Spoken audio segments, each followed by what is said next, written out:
Stop escalation today. Biden wades in with ultimatum to Netanyahu over Israel conflict. Joe Biden has called Israel Prime Minister Benjamin Netanyahu to demand a significant de-escalation today as criticism of the US President's reaction to the deadly fighting in the region grows.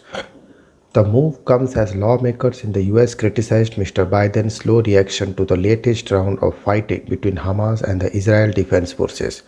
Earlier this week, the Democratic leader called for ceasefire but did not include a timeline. The White House said Mr. Biden had a further conversation with Mr. Netanyahu this morning and made his demands clear.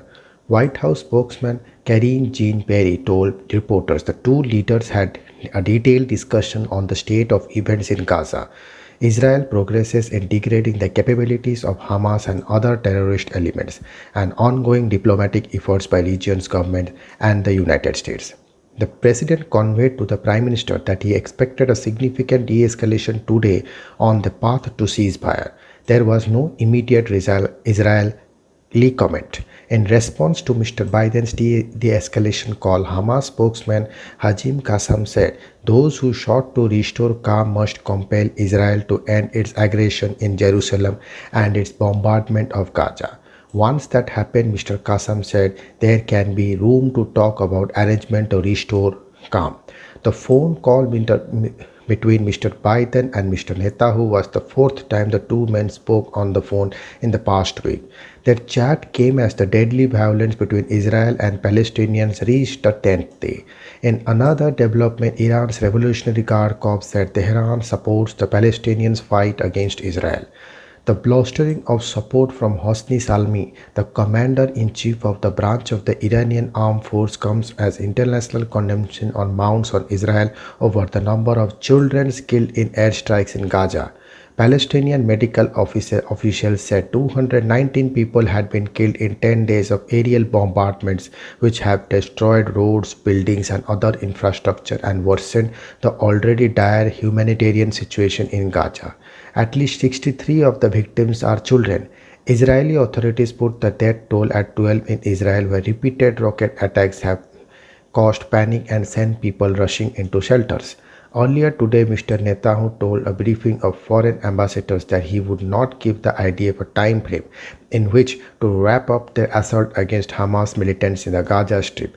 He said, "We don't stand with a timer. We want to achieve the goals of the operation. Previous operation lasted a long time, so it is not possible to set a time frame on the operation."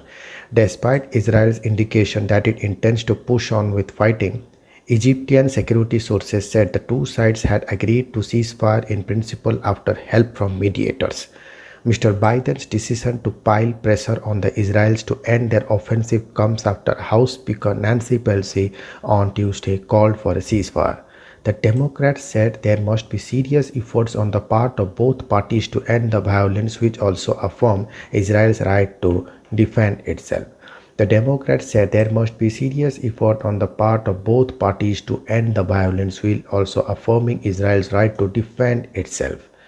Mr. Biden said on Tuesday that American officials were engaging with Egyptians and other regional partners to bring about an end to violence. The latest round of fighting started on May 10 when Hamas began firing rockets towards Israel.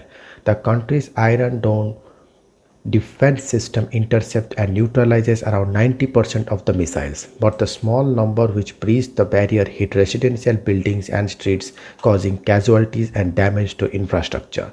Hamas is classified as a terrorist organization by the US, EU, Israel, Japan, and Canada. The UK has designated only its military wing as terrorist body.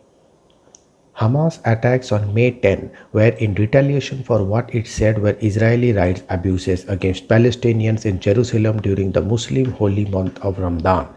The missiles began to pour into Israel from the Palestinian enclave of Gaza after fierce clashes between Israeli security police and worshippers of Al-Aqsa Mosque in Jerusalem.